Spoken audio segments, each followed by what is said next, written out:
Roy. He is... Fun fact, I was an insurance adjuster before I went to law school, and that has always given me a little bit better insight into what my opponent might be thinking or needing. My client was working at a dairy in West Texas.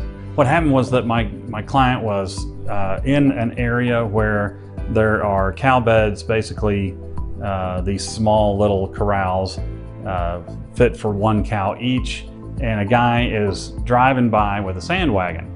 The sand wagon is huge. It's almost the size of a semi. He hit my client, knocked him into one of the cow pens, and my client had serious injuries. He hit his head, serious neck problem, lower back problems. It was bad.